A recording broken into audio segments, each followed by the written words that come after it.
Assalamualaikum warahmatullahi wabarakatuh. Hai semuanya, apa kabar? Seperti biasa, saya Cemi bersama narasumber siap berbagi cerita.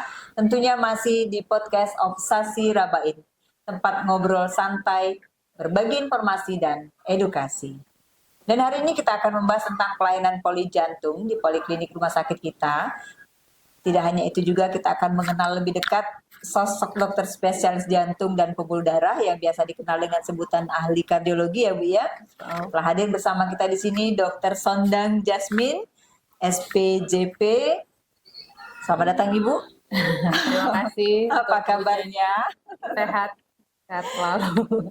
Baik, sebelum kita mulai mari kita berkenalan dengan siapa sih sebenarnya sosok dokter spesialis jantung dan pembuluh darah kita yang setiap harinya dari Senin sampai Kamis setia di poliklinik jantung, dan di Jumat sampai dengan Minggu beliau selalu visit di ruang pelayanan perawatan.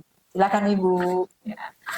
Selamat pagi ya untuk pemirsa podcast Obsasi Rabain. Perkenalkan, saya Dr. Sondang Jasmine, spesialis jantung dan pembuluh darah.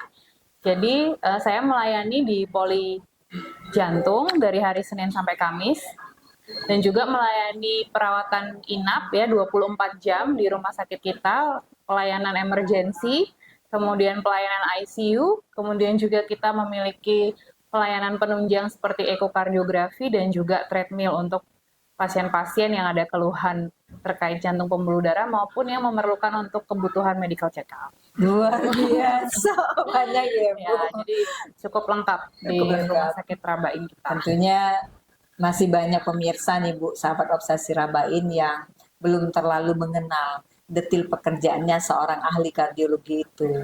Jadi ceritain dong Bu, bisa lebih rinci apa saja tugasnya ahli kardiologi itu. Jadi untuk penyakit jantung dan pembuluh darah itu sangat luas sebetulnya ya. Yang paling terkenal sebagai pembunuh nomor 1 di dunia saat ini itu penyakit jantung koroner. Tapi sebagai seorang kardiolog, sebagai seorang ahli jantung pembuluh darah, kita tidak hanya menangani penyakit-penyakit seperti koroner saja, karena cakupan penyakit jantung pembuluh darah itu sangat luas ya, mulai dari penyakit seperti penyakit jantung bawaan ya, dari bayi yang baru lahir, kemudian penyakit gangguan irama jantung atau aritmia, penyakit pembuluh darah ya, baik pembuluh darah perifer maupun pembuluh darah besar seperti aorta, atau pembuluh darah leher seperti karotis yang efek sampingnya nanti bisa berujung pada stroke. Jadi cakupannya sangat luas gitu, dan perkembangan ilmu jantung juga sudah semakin canggih ya. Kita bisa mengerjakan berbagai prosedur baik yang secara yang tindakan bedah maupun yang non bedah gitu. Ya. Jadi sangat informatif ini Bu. Luas dan informatif. Terus apa sih Bu yang membedakan poliklinik jantung di rumah sakit kita dengan di tempat lain, pelayanan jantung lainnya Bu? Bagaimana pasien bisa mengaksesnya di tempat kita ini? Ya, jadi sebagai rumah sakit tipe B kita sudah cukup lumayan lengkap ya, karena di poli jantung kita sudah dilengkapi dengan alat penunjang diagnostik seperti ekokardiografi yang bisa mendeteksi berbagai kelainan jantung, terutama kelainan fungsi dan juga struktur, misalnya ada kelainan pompa jantung, jantung bengkak ya, atau kelainan-kelainan seperti katup yang bocor, kelainan seperti jantung bawaan itu bisa dideteksi melalui ekokardiografi. Kemudian kita juga ada pemeriksaan seperti treadmill untuk bisa mengecek apakah Anda beresiko untuk terkena penyakit jantung koroner, atau untuk bisa menilai kebugaran ya, atau untuk sebagai bahan medical check-up itu juga kita tersedia. Kemudian kita juga memiliki CT scan ya, yang saya rasa ini satu-satunya ya di sekitar kabupaten kita kayaknya ya, yang setelah di Palembang gitu. Ya, setelah di Palembang ya, yang bisa juga meriksa untuk mendeteksi berbagai penyakit pembuluh darah gitu. Jadi kita cukup lengkap. Nantikan sebentar lagi Cath Lab juga akan beroperasi. Gitu ya. Mudah-mudahan akan semakin bisa membantu pelayanan masyarakat di Kabupaten Muara Enim. Dengan dokter sebelumnya ya Bu ya? Ya, sedang ada dokter jantung yang juga lagi mengambil fellowship ya untuk intervensi begitu. Untuk Cath Lab tadi. Untuk Cath Lab ya. Luar biasa. Nah, di masyarakat ini Bu, sering sekali gejala serangan jantung itu mirip dengan sakit mah katanya, ini orang awam yang lihat. Jadi apa nih Bu sebaiknya yang dilakukan jika seseorang itu mengalami gejalanya seperti itu? Kapan sih sebaiknya mereka memeriksakan dirinya ke poli? Oke, jadi seperti yang tadi sudah dijelaskan di awal ya, bahwa pembunuh nomor satu di dunia saat ini adalah penyakit jantung koroner ya, yaitu adalah serangan jantung. Dan memang betul itu gejalanya kadang sulit dibedakan dengan nyeri seperti nyeri ulu hati. Dan seringkali memang kasus-kasus yang didapatkan di IGD itu sudah 3 hari nyeri ulu hati, ternyata setelah diperiksa rekaman jantungnya udah ada serangan jantung yang sudah terlambat gitu, sehingga efeknya jantungnya udah jadi pompanya menurun, kemudian sudah jadi bengkak seperti itu ya. Jadi memang agak susah dibedakan. Nah, bagaimana kita sebagai orang awam ketika kita merasa tidak nyaman atau seperti apa ini mah atau ini jantung, nah Tanda sebaiknya gejala awalnya ya, Bu, betul, ya? sebaiknya langsung aja ke IGD. Karena dengan pemeriksaan elektrokardiografi atau rekaman jantung itu kita bisa melihat apakah ada kelainan dari irama jantung ataupun kelainan dari otot jantung yang kira-kira ini lebih mengarah ke serangan jantung atau ini jangan-jangan cuma sakit mah biasa ya. Jadi memang harus segera dipastikan ke IGD gitu. Apalagi kalau pasien-pasien ini punya faktor resiko gitu. Keturunan misalnya. Ya, misalnya keturunan atau sebelumnya memang perokok gitu ya, atau sudah usianya sudah di atas 40 tahun atau punya diabetes, punya kolesterol, punya darah tinggi. Nah, itu jadi kalau sudah punya bakat ya, faktor resiko itu terus ada rasa tidak nyaman di dada atau bahkan cuma sekedar nyeri ulu hati, kemudian gelisah, keringat dingin, langsung aja datang ke IGD cepat-cepat. Tanda dan gejala yang khasnya, Bu, yang membuat kita, oh ini tanda dan gejala awalnya yang khas, Bu. Iya, memang nggak bisa semua disamaratakan. Ya. Kita bilang nyeri dada kiri itu tanda khas dari serangan jantung ya. Tapi kalau misalnya area jantung yang terkena itu ternyata di area yang lebih bawah atau di dinding area otot yang belakang itu kadang tidak khas juga gitu. Misalnya berupa nyeri ulu hati ya. Tapi biasanya juga akan disertai dengan seperti tangan terasa dingin ya, kemudian keringat dingin, kemudian gelisah ya, atau deskripsi nyerinya juga bisa rasa seperti tercekik, terbakar, tertindih benda berat. Nyeri sampai ke punggung belakang itu? Betul, area penjalarannya bisa ke punggung, bisa ke leher atau ke lengan kiri. Jadi bermacam-macam sebetulnya. Jadi langkah apa yang bisa diambil seseorang itu untuk menjaga kesehatannya jantungnya sehari-hari? Tip khususnya dong, Dok. Pencegahannya ya. Jadi program nasional untuk pencegahan penyakit jantung pembuluh darah kita singkat sebagai CERDI. Oh, CERDI. Ya. C yang pertama adalah cek kesehatan berkala ya. Jadi cek kesehatan berkala ini meliputi cek tekanan darah ya. Kemudian kita bisa cek juga nadi kita dengan cara meraba nadi kita. Ini kira-kira teratur apa nggak teratur. Itu bisa jadi langkah awal juga ya. Kemudian cek kadar kolesterol darah ya. Kemudian kalau Anda punya faktor resiko seperti Anda punya diabetes, maka ya cek gula darah secara teratur juga ya. Kemudian yang selanjutnya adalah enyahkan asap rokok. Jadi rokok itu adalah faktor resiko nomor 1 ya untuk penyakit jantung pembuluh darah. Jadi ya stop rokok gitu. Bahkan juga perokok pasif kalau bisa dihindari. Kemudian R, rajin aktivitas fisik atau rajin olahraga. Jadi sebisa mungkin kita aktif setiap hari ya. Kalau bisa naik tangga ya lebih baik naik tangga daripada naik lift gitu ya. Lebih banyak jalan kaki daripada naik kendaraan ya. Gitu ya. Kemudian kelola juga stres ya. Yang terakhir kelola stres, kemudian diet yang seimbang ya dan istirahat yang cukup. D-nya diet yang seimbang, istirahat cukup, dan juga kelola stres. Kelola stres. Normalnya, Bu? Bilang nadinya normal berapa ya, Bu? Range normalnya 60 sampai 100 kali per menit. Nanti aku raba ternyata deg-degannya tinggi, Bu.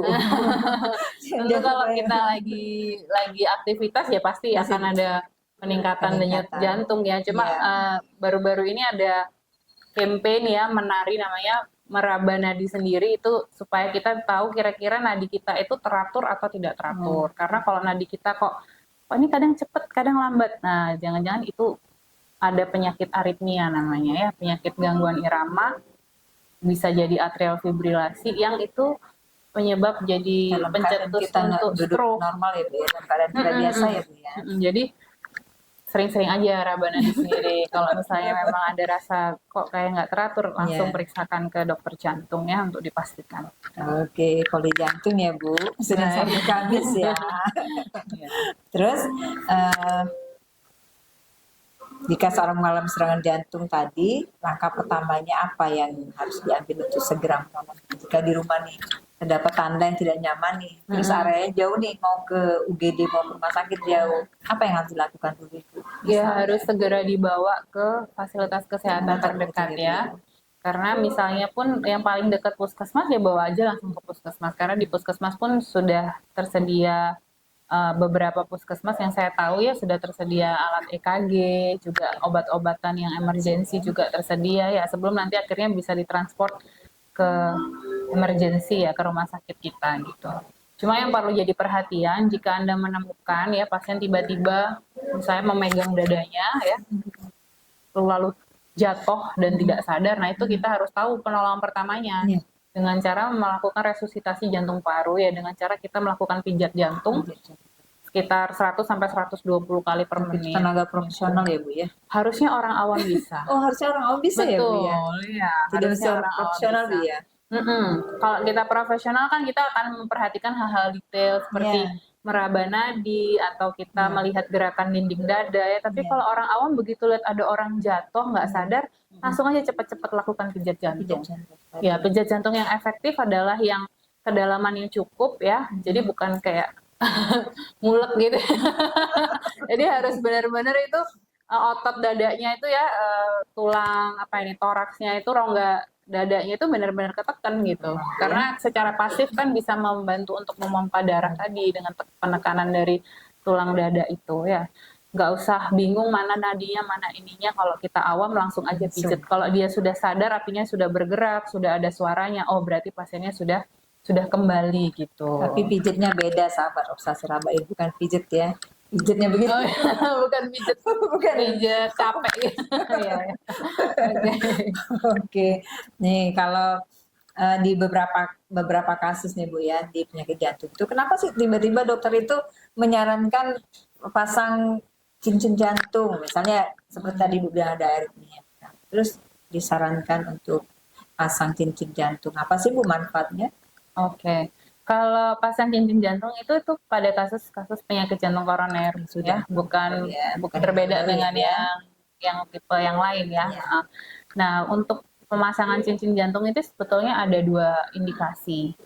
Yang pertama adalah indikasi pada serangan jantung yang akut ya atau STEMI, betul, yang berfungsi untuk mengembalikan dengan segera aliran darah ya. Jadi bagaimana bisa terjadi serangan jantung? Ada terputusnya aliran darah jantung secara tiba-tiba dari sumbatan total di pembuluh darah koroner. Nah, itu kalau dengan kateterisasi atau pemasangan cincin itu terbukti jauh menurunkan angka kematian. Gitu. Jadi itu tujuan pertama ya. Dan tujuan kedua adalah pada pasien-pasien penyakit jantung koroner yang stabil, yang sudah dengan pengobatan optimal tapi masih bergejala. Gitu ya. Jadi yang kedua adalah indikasinya untuk mengurangi simptom, mengurangi gejalanya. Misalnya pasien-pasien ini sudah minum obat rutin tapi kok masih mengas, masih nyeri dada, jalan sedikit masih nyeri dada. Nah, artinya kita perlu evaluasi apakah sumbatannya itu berat ya. Jika sumbatannya berat, misalnya di atas 70% atau 90%, nah nanti dievaluasi lagi apakah ini memang yang menyebabkan otot jantung itu kekurangan oksigen atau iskemik. Nah, dengan dipasang cincin tadi akan melancarkan aliran darahnya dan tentu nanti gejalanya juga akan membaik. Nah, bagaimana pengobatan dan perawatan lanjutannya Bu kalau setelah dipasang cincin jantung itu? Maksudnya pengobatan dan perawatan lanjutan yang harus dijalani. Bagaimana Bu? Ya sama seperti penyakit jantung koroner yang lain, tetap harus minum obat secara rutin ya, tetap harus menjaga pola hidup. Kalau dulunya merokok ya harus dihentikan rokoknya. Kalau misalnya punya diabetes harus terkontrol gula darahnya tetap ya. Jadi bukan berarti kalau udah pasang cincin masalahnya selesai enggak. Masih lagi pasang cincin. Iya, tetap harus rutin untuk cek kesehatan secara berkala dan minum obatnya juga rutin ya. Gitu. Apa saja Bu yang yang harus dilakukan oleh seseorang yang memiliki penyakit jantung untuk menjaga kesehatannya. Gaya hidup yang seperti apa lebih baik? Selain berhenti merokok, misalnya kan, ada kayak yang lain-lainnya. Ya seperti yang tadi sudah disampaikan ya, yang cerdik tadi ya. Ya, jadi Tapi mungkin yang lebih spesifik misalnya kalau olahraga yang disarankan untuk mencegah penyakit jantung ataupun memperbaiki kualitas hidup maupun yang terbukti secara ilmiah ya bisa membantu untuk umur kita lebih panjang ya, menurunkan angka kematian itu olahraga aerobik ya. oh aerobik. Betul, 30 sampai 60 menit 5 kali dalam seminggu. Itu lebih efektif. Ya itu yang secara untuk olahraga jantung itu yang punya terbukti punya manfaat gitu. Dengan intensitas yang sedang ya seperti misalnya berjalan cepat ya, naik sepeda gitu ya.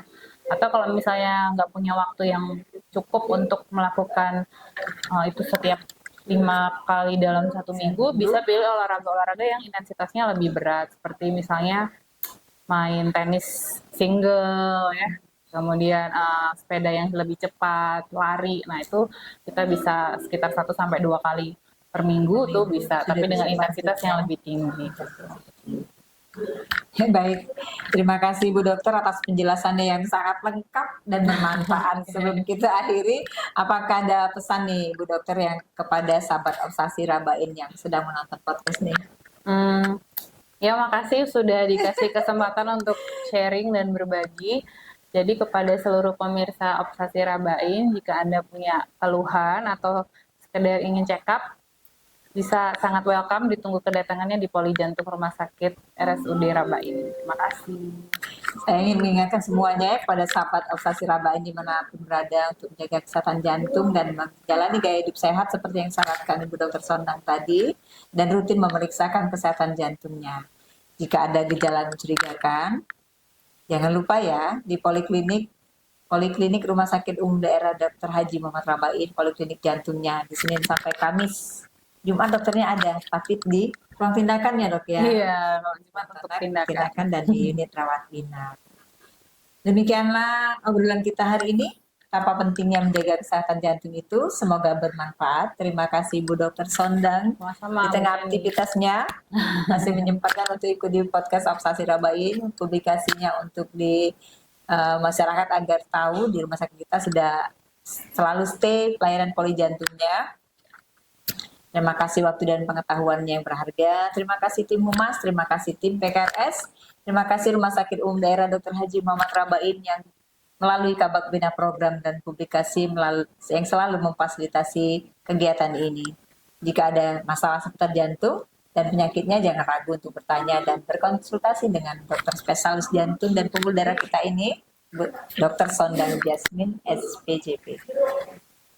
Buat semua sahabat pendengar Obsasi Rabain, jangan lupa terus mengikuti podcast Obsasi Rabain untuk mendapatkan informasi dan diskusi menarik lainnya. Ditunggu saran dan kritiknya. Masak semur, masak rendang, menunya untuk Hari Raya Haji. Kalau ada umur yang panjang, boleh dong kita podcast lagi. Kita akhiri, wassalamualaikum warahmatullahi wabarakatuh.